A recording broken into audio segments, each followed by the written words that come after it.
You're publishing great episodes every week, but your downloads are flat. Why? Well, I'm going to be breaking down the reasons why even if you're publishing fire episodes every week, why your podcast may not be growing. So first one is you're just publishing and you're not actually marketing. So what do I mean by marketing? That means you're not posting clips, you're not maybe sending them out to your email list, you're just basically posting and praying that people are going to see it.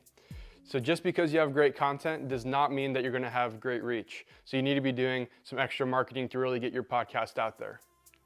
Next is you have no clear niche or audience.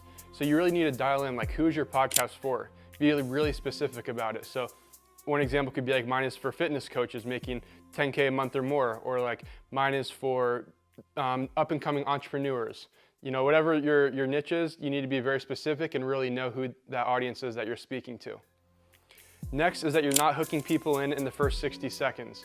So you need a really strong intro at the beginning of your podcast, because if you can't hook them in, then they're not going to stay for the rest of it. They're not going to listen to any of it. So some examples of a strong intro could be maybe posting like a little teaser of like a really kind of powerful question, and they're about to answer it, and then it kind of cuts off at the last second. Don't spend too much time on like of course you want to hype your guest up, but you don't want to spend so much time on the guest intros where it's going on for like 3, 4, or 5 minutes, because at some point, people just don't care anymore. As much as I hate to say it, but people just stop caring after a certain point. Like, you want to edify your guest, of course, but you don't want it to go on for so long. Next is you're not optimizing your titles and thumbnails.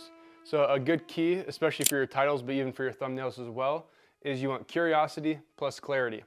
And also kind of going with this is like you want to evoke some kind of like powerful emotion. That could be fear, desire. Curiosity is a good one as well. But you don't want to be so vague with the curiosity where they just don't even know at all what the video is about. So you need to have a little bit of clarity with that. And the thumbnail will also help with that. But the thumbnail, like, it doesn't need to be anything ridiculous. The thumbnail can just be like their face, maybe a couple words, like 3 to 5 words maybe, just saying something to kind of like go along with the title and intrigue them. And then just like a nice clean background.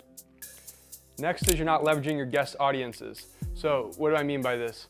Is just because you have an amazing guest on, kind of like the first one here, great content does not equal great reach. The same thing applies with having a great guest does not mean that everyone is going to see it.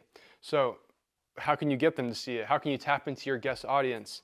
One way you can do that is obviously when you post clips, like let's say you get clips from the full podcast, make sure you're inviting them as a collaborator on Instagram, tagging them, having them repost it. If they have an email list, make sure that they're sharing it to their email list.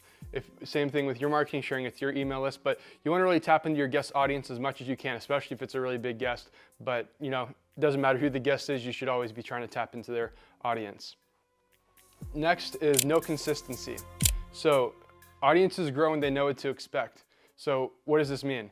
This means that if you're posting, let's say you're posting 1 week here, then like you wait 2 more weeks and then you post, and then you post the next week, and then you post a month later. It's not consistent at all. And so your your audience is not going to know, when is this guy posting? Like, there's not very much certainty around like, when is this going to actually keep going, this podcast? Is it even worth subscribing to?